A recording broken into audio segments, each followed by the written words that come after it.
అందంతో పాటు అద్భుతమైన టాలెంట్ ఉన్నప్పటికీ టాలీవుడ్‌లో ఉన్నత స్థానానికి చేరుకోలేకపోయిన హీరోయిన్స్‌లో ఒకరు హెబ్బా పటేల్. రాజ్ తరుణ్ హీరోగా నటించిన 'కుమారి 21F' చిత్రం ద్వారా ఆమె వెండితెరకు హీరోయిన్‌గా పరిచయమైంది. ఆ సినిమా అప్పట్లో కమర్షియల్‌గా పెద్ద బ్లాక్ బస్టర్ హిట్ అయింది. హీరో రాజ్ తరుణ్ కంటే హెబ్బా పటేల్‌కి మంచి పేరొచ్చింది. ఖచ్చితంగా ఆమె టాలీవుడ్‌లో పెద్ద రేంజ్‌కి వెళుతుందని అంతా అనుకున్నారు. కానీ చివరికి ఎటూ కాకుండా పోయింది. రీసెంట్‌గా ఈమె 'ఓదెలా 2' చిత్రంలో నటించింది. 'కుమారి 21F' తర్వాత హెబ్బా పటేల్‌కి మంచి పేరుని తెచ్చిపెట్టిన చిత్రం 'ఓదెలా రైల్వే స్టేషన్'. ఆ సినిమాకి కొనసాగింపుగా వచ్చిన 'ఓదెలా 2' కూడా హెబ్బాకి మంచి పేరును తీసుకొచ్చింది.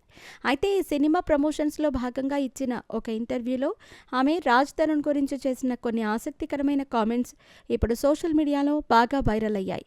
ఆమె మాట్లాడుతూ, "నేను ఇండస్ట్రీలో ఎవరి దగ్గరైనా పూర్తి స్థాయిలో కంఫర్ట్ ఫీల్ అయ్యానంటే అది రాజ్ తరుణ్‌తో మాత్రమే. అతని దగ్గర మాత్రమే నేను నాలాగా ఉండేదాన్ని. నాకు తెలుగు ఎక్కువగా వచ్చేది కాదు. ఆ సమయంలో రాజ్ తరుణ్ నాకు తెలుగు నేర్పించటంలో చాలా సహాయం చేశాడు. అంతేకాకుండా తనతో నాకు ఎన్నో క్యూట్ మూమెంట్స్ ఉన్నాయి. అవి తలుచుకుంటే ఇప్పటికీ నాకు చాలా సంతోషంగా అనిపిస్తుంది" అంటూ చెప్పుకొచ్చింది. ఈ మధ్య కాలంలో వివాదాల్లో ఎక్కువగా కనిపిస్తున్న రాజ్ తరుణ్‌పై ఇలాంటి పాజిటివ్ కామెంట్స్ రావటం నిజంగా కాస్త అతనికి ఊరట లభించింది అనొచ్చు.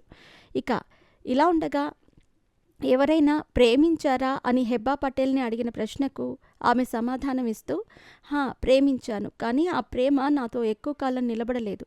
నేను ఒక లవ్ ఫెయిల్యూర్‌ని. నా లవ్ బ్రేకప్ అయినప్పుడు గుండెలు పగిలేలా ఏడ్చాను. నాలో నేను ఎంతగానో కుమిలిపోయాను. చాలా కాలం వరకు డిప్రెషన్‌లోకి వెళ్ళిపోయాను. కోలుకోవటానికి చాలా సమయం పట్టింది" అంటూ చెప్పుకొచ్చింది.